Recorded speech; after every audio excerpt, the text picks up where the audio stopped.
আজকে তাও আইসোস, কেমন নির্লজ্জ তুই। এভাবে কসকেরে খারাপ পাইতো নাকি তা?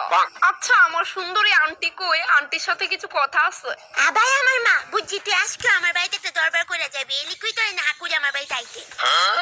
আরে লতিকা মনা কোন সময় আইছো? হঠাৎ করে আইলে যে? নিশ্চয়ই আমারে দেখতে আইছো। হ্যাঁ আন্টি তোমারই দেখতে আইছি। এখানে তো দেখার মতো তোমারে ছাড়া আর কিছুই নাই। তো আগে থেকে কইলা না গেরে আইবা যে তোমার লাগি রান্না বান্না করলাম, এনে এখনো রান্নাই করছি না। আমি তোরে কইছিলাম তো মেসেজে যে আমি আমু, তাই অবশ্য নাওই করছিল, বাট আমি তোমার টানে আইছি। কিলো প্রিয়া না কেড়ে করছিলি? হ্যাঁ, আর তাই যে আইবো এই কথাটা তোমরা জানাইলি না? প্রয়োজন বোধ করছি না। যা পালং শাকটি বেচে দিছে গিয়া লতিকে লেগা পালং পনির বানা। Wow aunty really my favourite পালক পনির, বাট বেস্টি রাঁধতে পারবো নি। হ্যাঁ হ্যাঁ মনা তাই সব পারে। এই যা। মা আমার এখন ভাল লাগতেছে না, আমার রান্নার মুড করতেছে না এখন। পিঠা খাওয়ার মুড করতেছে নি? হ্যাঁ যা তাড়াতাড়ি যা, আমি একটু তার লগে আড্ডা মারি। যা। তুই বেন সবসময় আমার লগে এমন কি? আমি বুঝি না, আমার মার লগে তাইরে তো কি এর পিরিত, তাই তো তার নিজের মার হাতে গরু দু না খা। মা কইছে যে তো বানানোই লাগবো, তো লইছে এখানে পালক শাক, আর এদিকে আমার পনিরের ডিব্বা খুলতে গিয়ে এই দরবার ইদি আমার লগে হইল না, সব বেস্টিটার লিগে হইছে কি তাজে করতাম। তারপর লইছে পনির, আর পনিরের জলটা ফালাইতাম না। আর এইখানে আমার এই পালক পনির বানাইতে যা যা লাগবো সব সামগ্রী একত্রে একটা থালে লয়ে লাইছি। আর এনে লইছি ধনিয়া গুঁড়া, হলুদ, লবণ, গুঁড়া মরিচ আর জিরা গুঁড়া। বন্ধুরা মা যে কবে বুঝবো যে বেশটি এনো খালি খাওয়ানোর লিগায় আর কিচ্ছু লিগা না। তো এনে কড়াই বয়ে দিয়ে আমি কড়াই দিয়ে দিই 2 মগ জল, কারণ পালং শাকটি সিদ্ধ বইতে হইব আগে। এই পালং শাকটি যাইবো কড়াইয়ে। সত্যি কথা কইতে আমি জীবনে ফার্স্ট আমার বাড়িতে পালং পনির বানাইতেছি। তারপর দিয়ে দিলাম এনে লবণ। আমি জানি মা পালং দিয়ে পালং শাক বানাইলো না, বৃষ্টি এসে দিকে তার স্পেশাল লাইনটা খাওয়াইবো, মানে কি তাজি করতাম। আচ্ছা আগের ভিডিও থেকে একজন বোন কইছে আগে দেখতাম পেঁয়াজ কাটলে চোখ দিয়ে পানি বের হয়, আর আজকে প্রথম বাদামনিকে দেখলাম যার চোখ দিয়ে পানির বদলে কাজল বের হচ্ছে। আমি নিজেও জানি না এই ব্যাপারে, তোমরা তাই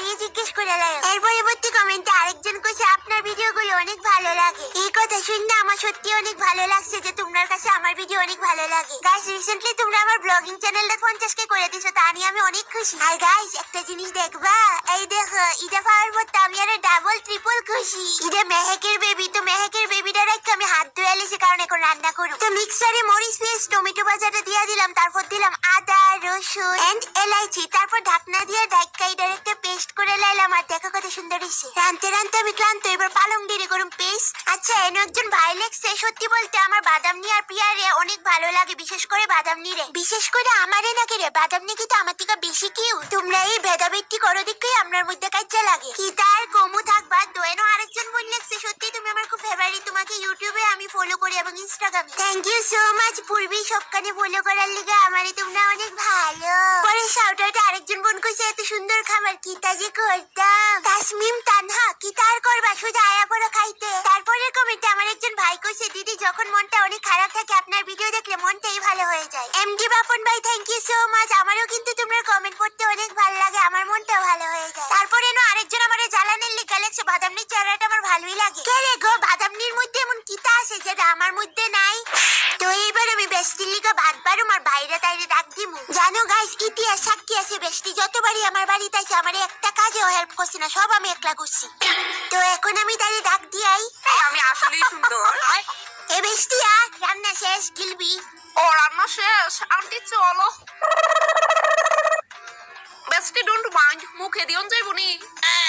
তাই যদি খাইতে না পারে লো দেই তোর ফুটকিত কেমনে বাইরে। হ্যাঁ দেখ খাইতে পারিস নি। আন্টি হসপিটালে গামনি লাগে। মনে তুমি নিশ্চিন্তে খাও, আমি আসিতে সামনে। গন্ধটা তো বেশ ভালোই আন্টি, দেখি এখন খায়া না জানি কি বানাইছে। খাও মনে। ওইটা তুই বানাইছিস বেস্টি? সিরিয়াসলি চেহারাটা কি না হইলো রান্না ভালোই করে। এক কাজ করো আন্টি তাইরে বিয়া দেলাও। কি তার কইতাম মনা, এই টেনশন আমার রাত্রিবেলা ঘুম হয়ে আয় না, কেটা যে করবো তাইরে বিয়া। আরে আন্টি পোলার অভাব আছে নাকি? তো আমরা বাড়ি থেকে একটা কাঠ মিস্ত্রি আছে, তাই 37 বছর বয়স আর কি। হাসানি বেস্টি আরো দিতাম নি, হ্যাঁ আরো দিতাম নি। বেস্টি রাগ কইরা নি কইতাছস? না না আমি হাসি মুখে কইতাছি, নে হাত করি রে মুখে ঢুকাই দে।